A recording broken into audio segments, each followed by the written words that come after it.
আজকে আমি আপনাদের কিছু কথা শেয়ার করব নারীদের নিজের পায়ে দাঁড়ানো নিয়ে।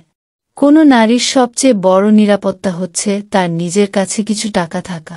আমি এবং আমার কাছের বা দূরের অসংখ্য নারীকে দেখেছি দিনের পর দিন সম্পূর্ণ শূন্য হাতে দিন কাটিয়ে দিতে। কেবল ঘর সংসার করা মধ্যবিত্ত থেকে শুরু করে নিম্ন মধ্যবিত্ত ও দারিদ্র্য শ্রেণীর নারীদের ক্ষেত্রেই এটা ঘটে না, প্রায় সকল শ্রেণীর নারীদেরকেই এই অর্থহীন ও নিরাপদ সময় পার করার অভিজ্ঞতা আছে। এটা প্রচণ্ডরকম একটা পরনির্ভরশীল জীবন।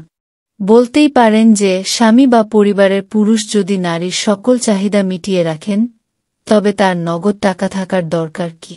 দরকার আছে, কারণ নারীদের এমন অনেক প্রয়োজন থাকে যা মেটানোর জন্য পুরুষদের কাছে টাকা চেয়ে নিতে বিব্রত হয়, সংকোচ করে, তবুও বাধ্য হয়ে চেয়ে নিতে হয়। কারণ প্রয়োজন কখনো লজ্জা মানে না।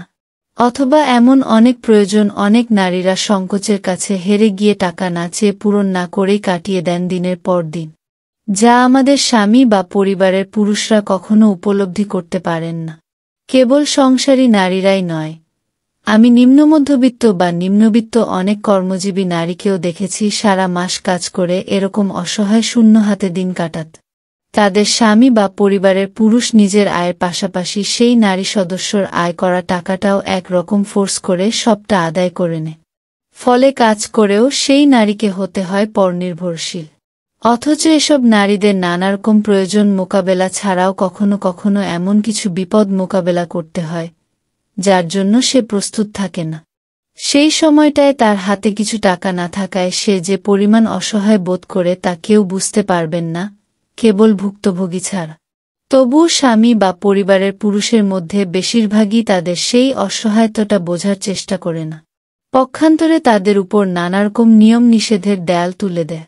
অথচ আমি দেখেছি, আমার মা দাদিমা থেকে শুরু করে আরও অনেক নারীদের মধ্যে এরকম স্বভাব আছে যে ঘরে কারো বিপদের মুহূর্তে যখন কোনোভাবে স্বামী বা পরিবারের পুরুষরা টাকা পয়সার ব্যবস্থা করতে পারেন না, তখন নারীরাই তাদের কাছে টাকা থাকলে অনায়াসে বের করে দেয়। সেই কঠিন মুহূর্তে পাশে দাঁড়ান নারীরাই। এবং তারা নিজ প্রয়োজনে খরচের বেলায় খুবই হিসেবি। তারা নিজেদের কাছে কিছু টাকা থাকলে সে টাকা অপ্রয়োজনে খরচ করেন না, কেবল অনেকটাই নিরাপদ বোধ করেন, যা তার জন্য ভীষণ দরকার।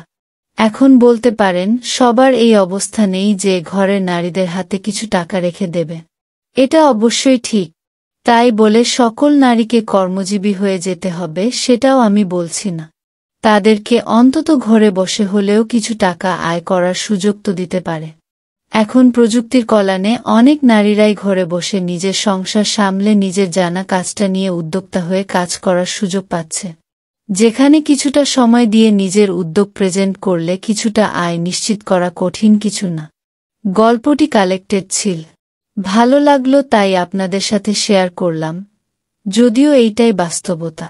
যদি ভালো লেগে থাকে তাহলে লাইক, শেয়ার এবং কমেন্ট করবেন।